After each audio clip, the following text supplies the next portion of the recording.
제넷 옐런 청문회부터 살펴봐야 되겠죠. 어제 저희가 이 시간을 통해서 속보로 전해드리면서 이제 연설문이 배포된 그 내용을 간단하게 전달을 해드렸는데, 그래도 의원들과의 질의응답 시간이 있었기 때문에 혹시 시장의 기대에 좀 어긋나는 발언이 나오는 거 아니냐라는 의구심도 했었지만, 역시 예상대로 시장을 부양하는 쪽으로, 힘을 보태는 쪽으로 발언들이 나왔습니다. 최 기자, 자세한 내용 전해주시죠. 그렇게 저희가 혹시나 하는 마음을 갖게 된 것이 바로 과거에 버냉키 의장이 이 기조연설 때 양적 완화 유지 발언을 해놓고 의원들과의 질의응답 시간에서 몇 번의 회의, 향후 몇 번의 회의에서 양적 완화 축소를 논의할 수도 있다.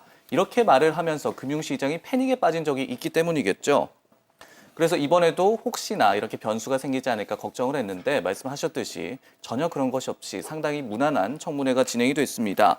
양적 완화 기조를 유지하겠다면서 정해진 출구 전략 일정은 없다고 옐런 의장 지명자가 강조를 했고요. 역시 고용시장 불안감이 부양책 시행 이유로 꼽혔습니다. 여기에 주식시장을 비롯한 주요 자산들에 거품이 끼지 않았다는 발언도 있었습니다. 일단은 발언 내용 직접 확인하시겠습니다. Senator, I think that there are dangers, frankly, on both sides of ending the program or ending accommodation to work. While there's no set time that we will decide to reduce the pace of our purchases, at each meeting we are attempting to assess whether or not the outlook is meeting the criterion that we've set out to begin to reduce the pace of purchases. Stock prices have risen pretty robustly, but I think that if you look at traditional valuation measures, the kind of things that we monitor akin to price equity ratios, you would not see stock prices in territory that suggests bubble-like conditions. 네, 이 밖에도 여러 가지 얘기가 나왔습니다. 특히 양적 완화 정책, 특히 연준의 통화 정책이 시장의 포로가 됐다. 이런 좀 곤란한 질문이 있었는데요. 이 부분에 대해서도 옐런 지명자가 상당히 잘 빠져나가면서 의원들 간의 지금 질의응답 상당히 분위기도 좋았습니다. 그러면서 이르면 다음 주에 상원은행위원회에서 이 인준 승인을 위한 투표에 들어갈 것이다. 이런 뉴스가 나오기도 했습니다. 신 대표님, 일단은 어제 저희가 다 예상을 했고 그 예상된 시나리오대로 흘러갔습니다. 미국 증시도 상승세로 전환을 했고요. 어떻게 좀 보셨습니까? 우리 증시에도 좀 훈풍이 전해질 수 있을까요? 일단 전반적인 분위기, 일단 그 안도감이 시장을 상당 부분 이제 그 밑에서 받쳐올리는 그런 모습 나타났었다고 전반적인 평가가 가능하지 않을까 이렇게 지금 생각을 하고 있습니다. 어제 이 시간에도 비슷한 말씀 드렸었죠. 사실상 연준의 지금 현재 상황들, 연준에서의 어떤 시장에 대한 시장을 바라보고 있는 시각, 지금 이 제넷 옐런 차기 의장 지명자가 지금 현재는 입장을 그대로 표명을 했다라고 표현이 될 수 있을 것 같고요. 이제 좀 문제는 이런 것 같습니다. 지금 현재 시장, 과연 이제 미국 시장의 지금 현재 상황, 독주 체제 지금 계속 나타나고 있습니다. 미국 시장이 상승한다고 해서 우리 시장이 같이 동반 상승하는 그런 모습이 지금 현재 나타나고 있지 않는 그런 최근의 상황이 전개가 되고 있죠. 가장 중요한 것 뭐니 해도 외국인들의 지금 현재 미국 시장을 바라보는 스탠스와 신흥국을 바라보는 스탠스, 결국은 어느 쪽에 더 밸런스를 더 많이 두겠느냐, 이쪽에 지금 조금 더 주목을 해야 될 것 같은데요.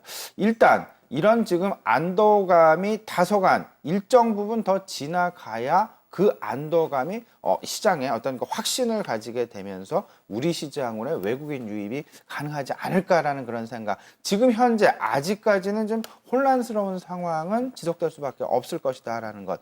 이 상황 속에서 외국인들의 최근 미국 시장의 상승 분위기를 우리 시장으로 그대로 전가가 가능할 것인가, 그 긍정적인 영향이 가능할 것인가라는 부분 생각을 해본다면 다소간 아직까지는 좀 시기상조가 아닐까라는 그런 생각, 좀 조심스럽게 시청자 여러분께 말씀드려 보겠습니다.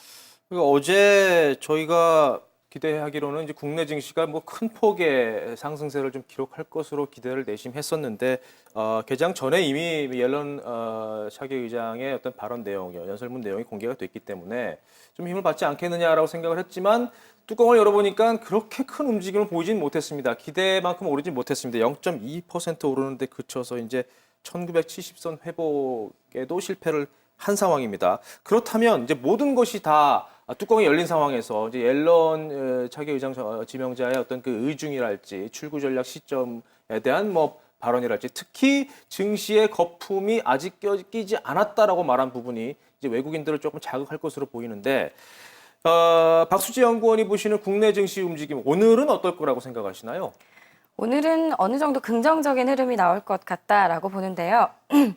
일단 자넷 옐런 차기 연준 의장이 청문회 통해서 이제 테이퍼링 이런 부분을 상당 부분 불식시키는 모습 때문에 이전에 매파의 총재들이 발언했던 이 하락폭을 메꾸는 흐름이 어제 오늘 좀 나타났습니다. 국내 증시는 조금 생각보다는 부진한 흐름이 좀 나타났다라고 볼 수 있는데 미국 증시만 봐도 소비주 메이시스의 그 업황 개선과 실적 어닝 서프라이즈 덕분에 상승한 부분도 컸다라고 볼 수 있기 때문에 국내 증시 미국 증시와는 온도차가 있다라고 CNBC에서도 많이 거론이 됐는데 그렇기 때문에 국내 증시의 직접적인 상승세로 이어질 가능성은 크게 없고 또 이어지더라도 그 상승폭이 그렇게 크지 않을 것 같다라는 그 전망을 조금 해보겠습니다. 하지만 스탠스만 봐도 현 연준 의장보다 더 이제 비둘기파적이다라는 월가 전망에도 부합하고 또 테이퍼링이 진행되더라도 초저금리 기조는 상당 부분 유지하겠다라는 발언을 보면 어느 정도 그 양적 완화 축소에 대한 부분이 없어져서 투자 심리 개선에는 크게 일조할 것 같다라는 의견입니다. 투자 심리 개선이 이제 랠리랑 이어지면서 어느 정도의 상승폭은 유지하겠지만 여전히 박스권 안에서 움직이는 것은 좀 불가피하지 않을까 생각되네요. 네, 박스권 지금 말씀하셨고요. 저는 이제 그 큰 그림에서 한 두 가지 정도 더 좀 첨부를 해서 우리 시청자님께 좀 말씀을 좀 드려보겠습니다. 지금 현재 외국인 올해 들어서 외국인 최근에 이제 그 외국인의 순매수 규모, 외국인의 순매수가 과연 어느 정도나 더 지속이 될까라는 부분, 순매수 기조가 꺾였을까 아니면 순매수 기조가 계속 지속될 것인가 이 부분에 지금 생각들이 많이 있는 것이 사실이죠. 실질적으로 외국인들에 의해서 시장의 상승 하락 분위기가 형성이 그동안 되었기 때문입니다.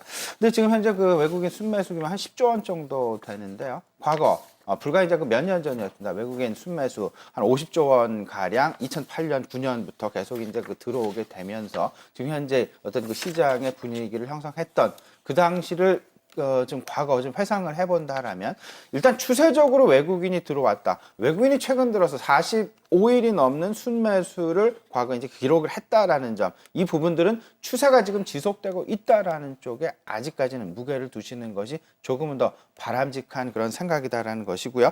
그다음에 10조 원, 50조 원 비교를 해보면 아직은 더 지금 분명히 추세가 꺾인 것은 아니다라는 것. 다만 이 방향성을 지금 감지시켜 줄 수 있는 가장 중요한 요소 뭐니 해도 환율이다라고 다시 한번 강조를 드릴 수밖에 없을 것 같습니다. 최근 이제 그 원달러의 환율 부분들 어쨌든 그 1,070원을 조금 좀 상향 돌파를 하게 되면서 다소간 시장 내 어떤 그 저항선으로 지금 작용하고 있는 그런 모양 나타나고 있습니다. 지금 그 여기서 이제 원화의 지속적인 상향 부분, 원화의 절상 부분, 달러의 지속적인 약세 부분 조금 더 아마 나타나 준다면 외국인들의 매수세는 더 지속될 수밖에 없다라는 것. 좀 다시 한번 한 가지 더 좀 말씀을 드려보고요. 한 가지 또 어제 말씀드렸던 부분이 있었습니다. 지금 청문회에서 제가 사뭇 기대했던 그 혹시나 우려됐던 부분들, 혹시나 지금 기준 가이드라인 중에서 좀 바뀌는 것이 없었을까라는 그런 부분들 우려가 된다라는 그런 말씀을 어제 이 시간에 드렸었는데요. 그 뭐 결국 고용 지표와 그다음에 이제 그 인플레이션. 근데 지금 매파 중에 이제 한 분이 또 그런 발언을 했죠. 실질적으로 이제 그 인플레만 그 가이드라인으로 유지를 하고 거꾸로 고용 부분은 좀 제외시켜야 되는 것이 아니냐라는 서서히 이제 벤 버냉키 의장이 제시를 했던 그 지금 양적 완화 부분에 대한 양적 완화 축소에 대한 실질적인 가이드라인선 실업률과 인플레이션율 이 두 가지에 대한 어떤 지금 현재 시장 내 논란이 가속화될 분명히 그런 가능성 좀 내포하고 있다라고 보셔야 되겠습니다. 네. 한 가지 국내 증시 조금 더 깊이 들어가 보면 지금 수급 장세가 이어지면서 이 외국인들의 움직임에 좀 좌지우지되는 변동성이 커지는 지금 모양새가 계속 이어지고 있지 않습니까? 실적과는 전혀 무관하게 지금 시장 흐름이 움직이고 있는데 이런 부분에서 봤을 때 투자자들이 어떻게 대비를 해야 되는지 이 수급 상황만 보고 따라가기에는 너무 부담이 큰 건 아닌지 좀 걱정이 됩니다. 박수지 연구원 생각은 어떠십니까? 네, 수급에 너무 집중하실 필요는 없을 것 같습니다. 수급이 아무래도 지수 상승이나 이런 부분에 중요하겠지만 현재 투자 심리가 많이 악화된 상황에서 오늘 시장 어떻게 시작해야 되는지 봐야 되긴 하겠지만 수급에 너무 연연하거나 이런 쫓아가는 흐름이 나오지 않고 또 이 투매 가능성도 배제할 수 없습니다. 이 긍정적인 뉴스가 나왔기 때문에 국내 시장 뭐 어떻게 반응해야 되는지는 좀 지켜봐야 되지만 투매가 나온다고 하더라도 지금 현재 시장에서는 이제 같이 뭐 던진다거나 같이 매도에 일조한다거나 하지 않으시는 흐름으로 좀 집중해 보시는 게 좋을 것 같습니다. 월스트리트저널의 기사입니다. What the markets want to hear from Janet Yellen이라는 기사에서 사실 어저께 일단 청문회에서 하는 말들, 옐렌이 했던 말들은 연준이 늘 항상 하는 말들의 반복이었죠. 이미 들은 것들 외에는 별로 안 나왔죠. 뭐 경제 지표에 달렸다. 테이퍼링 하기 전에는 고용 시장이 개선돼야 한다. 양적 완화 축소가 긴축 정책을 의미하는 것은 아니다. 쭉 알고 듣던 것들인데 어쨌든 애널리스트들이 원하는 거는 따로 있다는 건데 일단 크레딧 스위스가 알고 싶은 거를 한번 보자면 어떻게 하면 연준이 제로금리 정책을 유지할 것인가 그리고 이거에 대해서 시장을 어떻게 납득시킬 건가를 가장 알고 싶어 했다고 하고요. 또 RBC 캐피털 마켓스는 옐렌의 정책에 반대하는 사람들과 어떻게 같이 일할 것인가 그리고 그 사람들과 어떻게 컨센서스를 찾을 것인가가 가장 궁금하다고 합니다. 컨센서스를 못 찾으면 정책은 어떻게 밀고 나갈 것인가 가 가장 중요한 포인트가 된다고 말하고 있습니다. 사실 이거 말고도 질문이 많습니다. 옐렌이 양적 완화 정책의 효과에 대해서 어떻게 생각하는지 지금까지뿐만 아니라 앞으로에 대해서도 말이죠. 그리고 연준의 대차 대조표의 규모에 이론적인 한계가 있는가가 사실 사람들이 많이 궁금해하고 있는 그런 질문입니다. 하지만 연준은 원래 이런 문제들을 다루는 스타일이 아닙니다. 이런 질문을 대답하는 스타일이 아니고 더더욱 청문회에서는 안 하겠죠. 하지만 여기서 이 질문 다 빼고 한 가지만 고르라고 한다면은 양적 완화 축소에 대한 질문보다는 현재의 실업률, 고용 상황이 순환적인 문제인지 구조적인 문제인지를 물어보고 싶다는 것입니다. 버냉키는 현재 고용 상황, 실업률을 cyclical, 순환적인 문제라고 굳게 믿고 있는 상황이죠. 옐렌도 순환적인 문제라고 대답을 하면은 양적 완화 정책이 아주 큰 도움이 되고 있다고 아주 효율적이다라고 믿는 것으로 읽으면 되고 반면에 structural 구조적인 문제라고 하면은 사실 현재 이 상황은 연준이 뭘 크게 할 수 있는 상황이 아니고 연준이 다룰 수 있는 문제가 아니라 재정적인 이슈로 다시 보거나 교육 정책을 통해서 해결해야 한다는 것으로 풀이할 수 있는 상황입니다.